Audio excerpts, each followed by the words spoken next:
देखें, खेल के मैदान में तो अक्सर जीत और हार का ही मामला होता है ना? लेकिन सोचें, क्या होकर कोई टूर्नामेंट इस सबसे कहीं बढ़कर हो। आज हम एक ऐसे ही गांव के वॉलीबॉल मुकाबले की कहानी जानेंगे। एक ऐसा मुकाबला जिसकी असल बुनियाद कम्युनिटी, एहतराम और सबसे बढ़कर भाईचारे पर है। और इस पूरे इवेंट का जो फलसफा है ना, वो इस एक जुमले में समाया हुआ है कि हमारा मकसद सिर्फ खेल नहीं बल्कि खेल के जरिए भाईचारा और इत्तेहाद को फरोग देना है। तो बात शुरू होती है गांव कोट हसन खान से। यहाँ एक बहुत ही जबरदस्त एक बड़ा शूटिंग वॉलीबॉल टूर्नामेंट हो रहा है। और जब हम कहते हैं बड़ा, तो इसका मतलब है कि ये सिर्फ एक क्लब का इवेंट नहीं है। नहीं, ये तो पूरे इलाके के लिए एक मेले जैसा है, एक जश्न का समा है।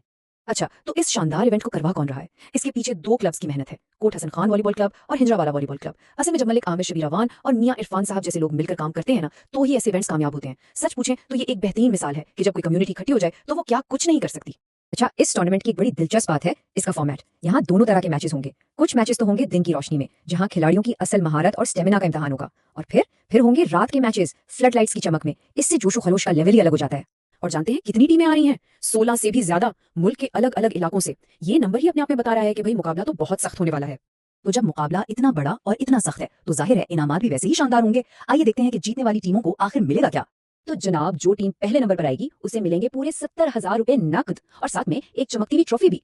जो टीम दूसरे नंबर पर रहेगी यानी रनर अप, उसे भी मायूस नहीं किया जाएगा। उसे मिलेंगे 35,000 रुपए और एक ट्रॉफी। देखें, ये सिर्फ पैसे की बात नहीं है, ये इनामात दिखाते हैं कि मुंतजमीन इस इवेंट को कितनी संजीदगी से ले रहे हैं।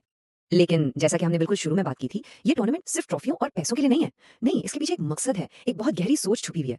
और वो मकसद है भाईचारा। अब ये सिर्फ एक लफ्ज नहीं है, ये इससे बहुत बढ़कर है। ये तरह का अहद है, इत्तेहाद का, एक दूसरे का एहतराम करने का और अपनी कम्युनिटी की भलाई के लिए किसी भी झगड़े से बचने का। और इसीलिए मुनज़्ज़मीन ने बहुत वाज़ेह तौर पर सबसे कहा है, तमाम खिलाड़ियों से और तमाशाइयों से भी, कि भाई खेल में गर्मा गर्मी तो होती है, लेकिन इत्तेहाद की फिजा खराब नहीं होनी चाहिए। अच्छा, अब भाईचारे से ही जुड़ी एक और बहुत अहम बात, और वो है मेहमान नवाजी। असल में इस टूर्नामेंट के जरिए पूरे गांव की इज्जत और साख्त दांव पर लगी है।